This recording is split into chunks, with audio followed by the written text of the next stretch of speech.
Hello and welcome to O3 Drop. My name is Craig, aka Poopy, and in this video, I am going to talk about a list I've gone over before, a list that has received some improvements, and a list that I recently took down my local living legend skirmish on. I'm talking, of course, about Vynnset Iron Maiden. So before I go over the deck list, let's just talk about how the day went. I wasn't sure if I was going to make it to this skirmish, as I have been busy with a lot of other work right now, which has been partially the reason why I haven't been making as many videos as I would like to. But hopefully it pays off and some cool stuff. You've at this point seen our new intro. Hope you like that. Um, so I wasn't really sure what I was going to bring, and I am one of the people who finds Living Legend to be daunting, and the choice is a bit overwhelming. When people think about Living Legend, they often think about heroes that were at the peak of their meta, but I don't play any heroes that were at the peak of. They didn't have their meta really. Um, I play a lot of Acilio right now. I'm a long time Katsu player, but I didn't feel like playing Zen. I didn't really. I've never played Guardian in Classic Constructed, so something like an old him was never really going to be my style. Um, Starvo, I don't even know if I own the card. Um, so when I sat down and thought, what do I need to bring? The number one thing I thought was I want to bring CYB hate, because I know that there are players who are going to be at our skirmish. Pat Eschke is one of them that loves CYB, and I know I have to be prepared for that. I know that there's going to be some fatigue representation there.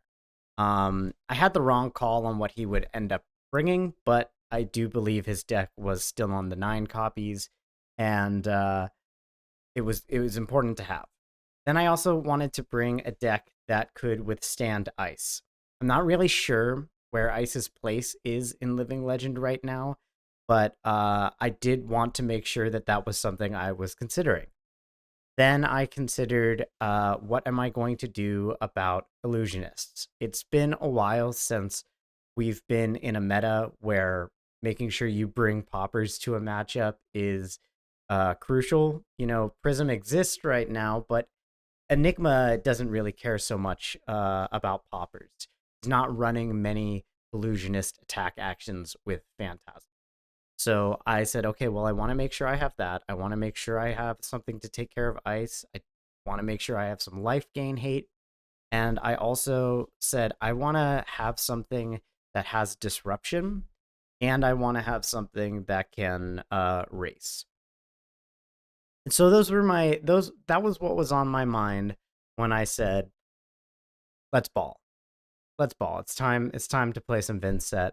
Um I have been playing Vynnset since Rosetta came out. I took Vynnset to a top 8 in the ProQuest season, and I did it on a list that, quite frankly, was bad.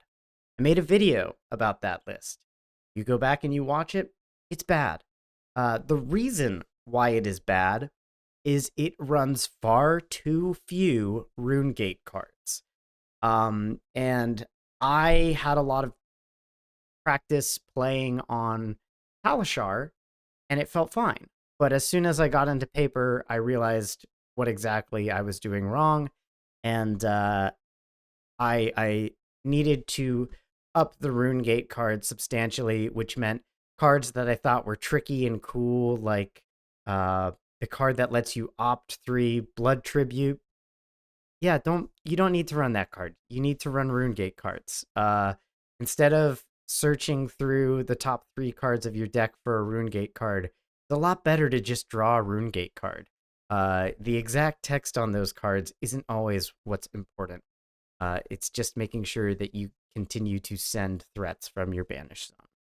So I had upgraded this deck a while ago, and I had talked to our friend Mara Ferris, and we shared our love for Vynnset with each other. And she was really the one who helped me kind of come up with the right balance of rune gate cards. And it was feeling good, but I hadn't really played it at all. Um, my ProQuest season was over. I didn't have anything really on the horizon, so I haven't been playing anything other than Acilio at Armory. Um, so I ended up bringing this list, and I make one change to my board. Uh, Only one. I take out my Shadow, Dance of Darkness, my Spell Void boots, and I replace them with Talisman of Cremation, just for a little bit of extra CYB hate. Other than that, as far as hate for life gain, I have Reaping Blade and Invert Existence in the case of CYB, and just a Searing Passion in my heart. So I felt like this list was something I was comfortable with, I was familiar with, but I found that in Living Legend it plays really well against these top decks. For example, my round one was against Estarvo, and they super fuse on turn 0, and I end up taking 8 or 9, I believe. I take 9, and I have I think it's Starstruck is my crush. So take 9 on my first turn, but luckily with Vynnset, I am able to just banish a Rune Gate card and play some setup. So I get my Malefics out, I get maybe a Deadwood Dirge off, just get my Rune Gate card or my Rune Chance generated, so next turn I'm ready to go. I'm running Tunic on this list, and I forget Tunic counters multiple times early, and these things happen. Eventually, I get to a turn where I have one of those 3 chain link wide turns that has Succumb to Temptation. I've got everything I need, all the disruption I need, and this is when I realized that I think Vynnset might be one of the best heroes in Living Legend, and it's not because of what I'm doing against Starvo, but rather what this means against Zen. And the reason I say that is I run a very defensive Vynnset list. I like to take time to set up, but I'm also comfortable just sending, 3 Rune Chance and 6 physical when I have it, if that's what is called for. The reason I think Vynnset is so good against Zen, obviously, the Zen State token is not. That hurts. We don't want to see that Zen State token. But consider what Zen does when they have their Art of War hand and they've lined up a hand where they're ready to pop off. They give you all of their equipment to prevent your on hit. Well, with Vynnset, you still demand cards from them. You might even say, you know what? You can give me all the cards you want. This trigger is still happening. So I was really impressed by, okay, I'm going to be able to hold my own in these aggro races. So round 1, Starvo, I end up taking it down after my opponent really, I think, just kind of gets the short end of his draws, and the short end of Widespread Annihilation. I did banish an Oakenold. Love to see it. We love that. And then round 2, I go against a Dromai. Now, Dromai is interesting because allies are kind of a weird thing to deal with in this deck. We can pop Dromai's dragons pretty easily, but we have to deal with things like Miragai, Dromai. We have to worry about whatever the one that gets rid of Phantasm is. You'll forgive me, it's late. And if we don't take care of those, they are able to build up a board pretty quick. And I, very early on, Passing Mirage, Very early on, I allow my opponent to set up a board, but I'm also able to slowly clear the board using Flail of Agony at times where it is uh, just additional arcane damage that I want to send anyway. I don't have anything set up. I have an extra rune chant floating, and it's like, okay, well, I'm I'm dependent entirely on my draws here. I have one extra rune chant. I'll just throw one arcane at you and get rid of this additional pesky aura. I also am able to throughout the course of the game pop a couple of dragons, but really what it comes down to is I'm able to block out turns that have on hits with snatches or with the dragons. I'm able to get sync that and get rid of it. And the aggressive tools that Dromai needs in that matchup are stripped away from my opponent as I'm able to continue to send things that require some form of blocking or some sort of pitching, which they're just not able to do efficiently. So that was a very close game. In the end, it came down to I had the choice of swinging my flail at an Ashwing or my opponent, and it didn't matter either way because I had, I believe, 4 rune chants stacked up. So it was going to be lethal no matter what. It was a good game. It was definitely a matchup that I haven't played in a long time. I totally forgot what Dromai does. Who is she? Um, my round 3, I play. Who do I play? I play Aurora, and our Aurora ends up being the top seed going into our top 4 cut. It was a about 12 people, so top 4 cut. Our Aurora at this point is 2-0, and I'm 2-0. It's a close game, but I let myself take too much damage. Especially, I know when the game is over because I allow myself to take a bunch of damage, and then my opponent gets to draw at the end of their turn. They're drawing 2 cards from their channel Lightning Valley, and they look at them like, hmm, and pass. And it's like, well, that sounds like you just drew a combo hand. And I have blocked out here as much as I can. I can maybe send 6 without disruption. So let's brace ourselves. And yeah, my opponent has the Flicker Wisp, and Arc Lightning combo. And once you're at 14, good luck, because they are going to go again at least 6 times. So yeah, I lose that matchup and I go into a match against Prism. So I'm 2-1 going into a matchup against Prism. It's a really good game, a really back and forth. I actually really like that matchup.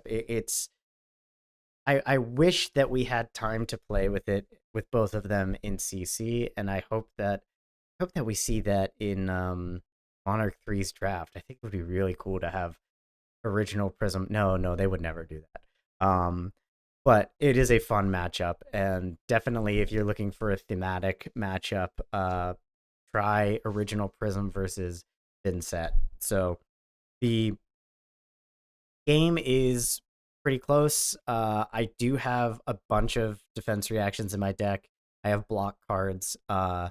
Just overall, my deck blocks very well. It also has the ability to clear auras from the board, and I don't ever let my opponent play something like a Genesis and leave it around. So I think I get my opponent down to maybe like 5 life, and I'm at 2 life, and they have, I think, an Arclight Sentinel out, and so I have to attack it. Or no, they have a Spectral Shield out. Something else maybe. I don't exactly remember what. They have a Spectral Shield out. I think they have a Spectral Shield and an Arclight Sentinel, and I attack them, which will destroy the Arclight Sentinel and the Spectral Shield. And in response, they play Merciful Retribution, and deal damage to me at instant speed. And I have no way of covering that, and I die. So I'm 2-2, and I get into top 8 as the bottom seed. My first round is a rematch against Aurora, and this time I just am relentless in this matchup. And what I learned here is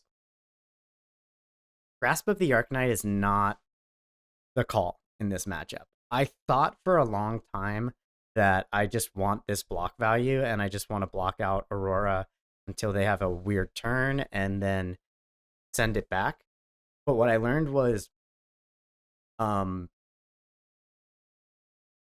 Vexing Quillhand is just Goliath Gauntlet and Hardened Cross Straps at the same time. It's insane. So I missed the 2 block on the 3 block, I guess, on the gloves. But Vexing Quillhand allows you to fix one bad hand, and in a race, that's what you need. You need one turn to just be like, oh no, I have this 2-cost Rune Gate card. I have a Widespread Annihilation, but I don't have any Rune Chance set up. I'm only gonna go to 1, or you have a 3-cost one. You're like, I'm only gonna go to 1. Vexing Quillhand saves you, and it turns a hand that would otherwise have no play at all and in fact hurt you, you would be taking damage to it, to just 9. I mean, it is super important in that matchup, and I think I end that game with 30 life. So it was my Aurora opponent was on the back foot after I made that change. My final round, I go and I play against Chain, and I really haven't played against Chain outside of draft ever. I was not playing the game when Chain was legal. I don't have enough experience in Living Legend, and I'm nervous, and I go in quietly thinking I'm gonna lose. However, I realized that Chain is a Runeblade, and Runeblades do Runeblade things. I am a Runeblade, but one of us is gonna Runeblade harder. And that's just what happens. Chain starts on the play. I don't think has anything really set up other than a Soul Shackle, right? You know, I think there might have been a pitch for Grasp of the Arknight, and I cover it. The cards in my hand are not nothing special. I'm happy to block with them, happy to pitch them. And we get to the point where, you know, we've got 3 Soul Shackles, and my opponent is banishing their Art of War, Plunder Run, and, you know, a conditional Go Again card. I don't know if my opponent even runs Seeds of Agony, because I never saw that card that game. So fate was in my favor, I suppose. My opponent takes a lot of blood debt damage throughout the course of this game, and I'm able to navigate what turns I am blocking out and what turns I am being aggressive based off of mainly the information that I have about their banish zone. And yeah, I'm able to just keep draining them of life by denying them the ability to play out all of their cards. I eventually give my face purgatory on, I think, just like Shadow of Ursa, something inconsequential. But it allows me to keep a 4-card hand that has 2 Deadwood Dirges in it and send a Widespread Annihilation, I believe.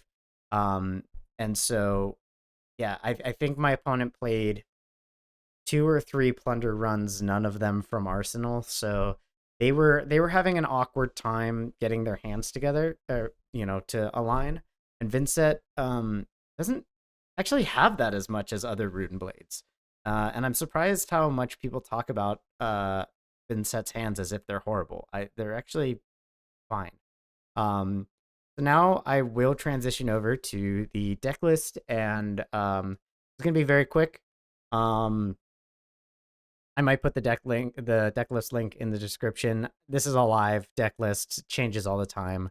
Um, but just to go over it real quick, my main board tends to be Flail of Agony and Grimoire of the Haunt. I did not activate Grimoire of the Haunt all day. This is a ability that I only ever use if I'm going to win the game. So why don't I run Bloodied Oval over this? Because when you use this, it tends to be a lot of value. Um, Playing this, activating this with your tunic, and then playing a funeral moon at instant speed and getting an action point back uh, is very powerful. That is often something that's all you need to just keep your chain going with another 6 power attack, backed up by 2 to 3 rune chance. I don't think any of this really needs to be talked over too much. I will say that right now, where I'm leaning is uh, I do think I'm liking Vexing Quill Hand more than I thought. And if I'm really committed to having the armor, I would rather get rid of Tunic and go for Dyadic Carapace than Grasp of the Arknight. So going into the list, nothing crazy. Not much has changed since the original list, except for the amount of RuneGate cards that I'm running. So I do end up on Deathly Delight. These 2-cost RuneGate cards are really good. It allows you to end a turn where you have a rune chant from something like Malefic Incantation into just a 1-card 7 on your turn, as long as you're able to keep this in hand. And that is like one of the things you're constantly balancing with Vynnset is when you block 3 cards, you will absolutely banish the card that is left in your hand. So you have to make sure, is it a card that I can play now or on the next turn? And also, will the damage that I take from this be worth it on that turn? Or like there are times where I feel the correct move is just it sucks to do it, but sometimes you got to banish your Succumb to Temptation, because you are not set up to come back easily, and you're praying for a Deadwood Dirge, and when you do that, you're not going to find it. So this is obviously 9 Deathly Whales. Don't run any less. That's the right number. If you have any questions, you can email the police and arrest yourself because 9 is the correct number. Funeral Moon, I didn't play this card before. I didn't like this card all that much, but I found that it is so much more versatile than I thought. Being able to play it on your opponent's turn is huge.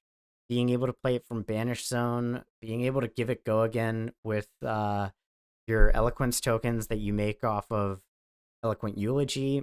This card is really important, and sometimes it's also just a nice way to block 3, right? It's a non-attack action that blocks 3, and that's good too. This is the GOAT.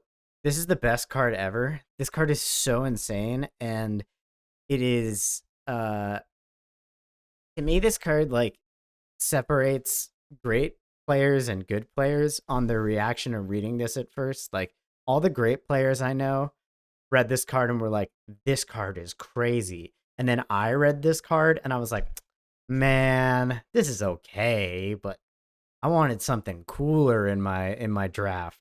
No, this card is absolutely nutty.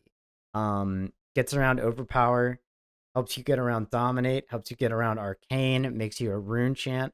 It's insane.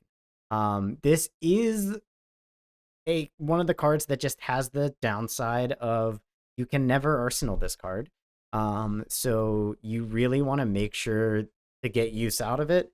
Don't hold it for too long unless you're playing maybe I guess an Azalea, or if you're already giving yourself some sort of intellect penalty, which happens as Vynnset quite often. There are times where you're not going to be able to do anything with cards that you have in hand, and your opponent doesn't send back much damage. So you block what you can, and then you might keep a couple additional cards. So this card's great. Reduce to Rune Chant, also great, especially if you're on Tunic. You should be running this. You should always be running this. But if you're on Tunic, especially because you can occasionally get around the cost. Revel in Runeblood is the card that I went down to 2 of instead of 3. I never got this card to work today. Not that I didn't know how. It never lined up.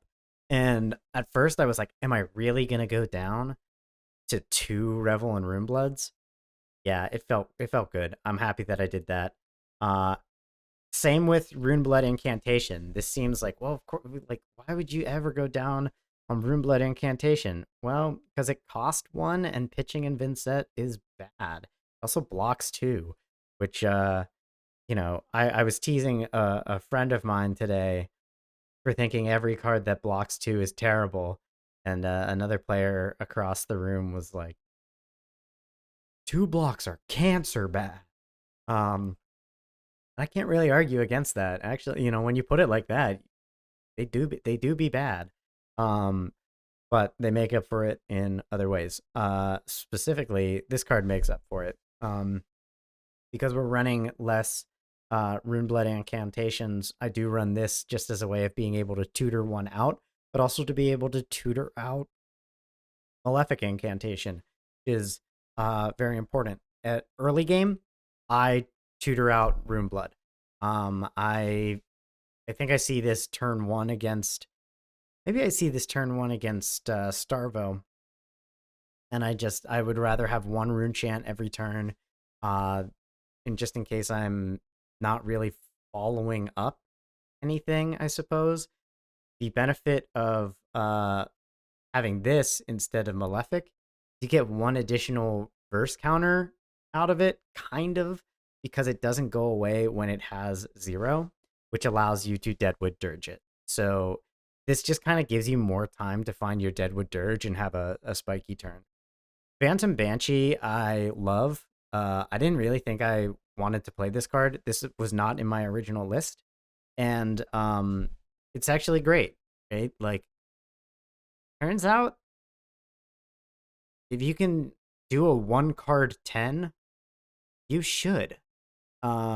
It's really powerful, especially that awkward breakpoint. Like, if an opponent just has a handful of 3 blocks and blue pitches and they're at 1 life, this is the entire hand. Even if they if they have no equipment and they just have a handful of 3 blocks, they might be like, all right, I'm great. No, give me all of that. Moving on, Phantom Wraith is obviously another one of our vanilla Rune Gate cards, so you can imagine I wasn't initially running this, nor was I stoked to put it in when I did, but it just fills out the list. You need these cards. You need 2 cost Rune Gates. And I think the rest of this is pretty self-explanatory. If you've played any Vynnset at all, we have our Malefics, Beseech the Demigon, Deadwood Dirge. I think all of this stuff is pretty self-explanatory. If you don't know the widespread cycle, we have all those. If you don't know it, I'm not reading it to you. And then Machinations of Dominion. Onto the sideboard, as I mentioned, we have 2 Invert Existences. I do plan on bringing this for. I don't know what kind of Earth Heroes. I don't know what Earth Heroes are doing exactly in this format, but I figured, okay, well, this gets rid of CYB. It can be instant speed arcane damage in matchups where that matters. And also, Felling of the Crown. If you're against a hero that's not Florian or Verdance and they're playing Felling of the Crown, say it's Starvo, Oldhim, Briar, right? The decompose part, turn. There's no hero ability to turn. The decompose is just an additional step they have to jump through. But you're able to shut that decompose off with this. A brief story though about when I was doing ProQuest. I saw my opponent. It was Alex Becker on Verdance. I saw them play Felling of the Crown, and I snapped at this the fastest I've ever played a card ever. and they had 4 Earth cards and multiple action cards in their graveyard. So not only did I help them turn on Felling of the Crown, I was never going to be able to stop the effect of Felling of the Crown. I spent 2 cards out of my hand to do no arcane damage and just turn their hero ability on faster, and then had to give the additional 2 cards. It hurt. It was really bad. But this card is really good if you are smart. So be smart. Oblivion, great card. And then obviously we've got some additional equipment for. I think these matchups are all self-explanatory. Honestly, maybe Vex and Quillhand is the one that there's the most to explore for. But Arcane Barrier, Spell Void, Reaping Blade. I run this if I really think I'm gonna have to block out a lot. If the on hits are really threatening.